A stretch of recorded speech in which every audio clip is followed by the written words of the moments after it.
Let me read to you the report of the CIDG.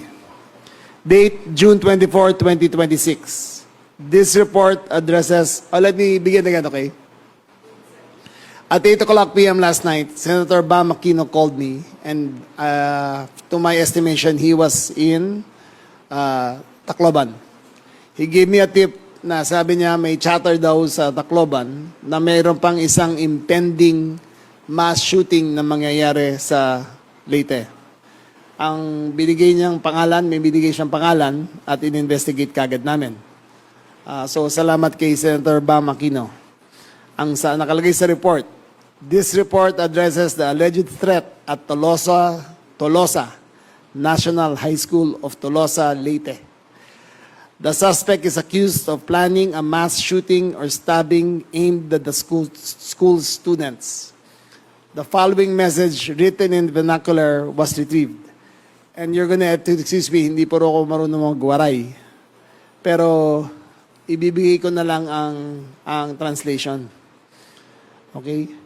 Translation, and it is very rough. Translation, pinost niya sa Facebook to. Hello, send this to your friends.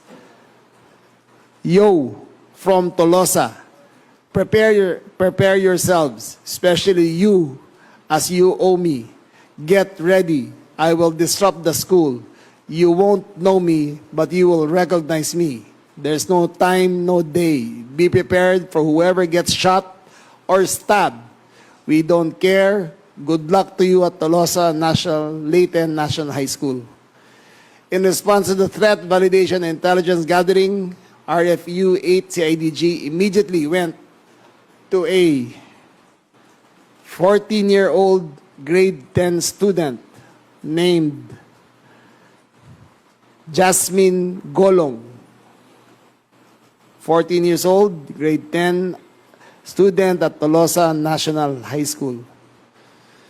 The investigation revealed that she created multiple Facebook accounts to disseminate this content, which spread rapidly across social media, alarming students, parents, and the public. Her identity was confirmed through social media analysis and information from concerned individuals. However, the accounts and individual posts were deleted after engagement with Jasmine, who was hesitant and uncooperative due to the fear of repercussions. Her parents, when approached by Tolosa MPS, refused to provide information about the incident. So again, there was no incident. Pero sinabi niya, nag-post na siya na may mangyayari. Nung nalaman namin, inaktuhan kagad namin. Okay? There are several motives behind this. Namely, the incident arose from, this is according to the investigation, the incident arose from Jasmine's personal and family issues. Following engagement with their family and along with investigation results, the threat appears to be neutralized and inactive. No evidence of an organized plan or involvement of others was found, and neither Jasmine nor her family had access to firearms. It is possible that she was influenced by a recent shooting at San Jose National High School. Okay, why is this important? Ito po ay panawagan ko sa lahat ng mga netizens natin.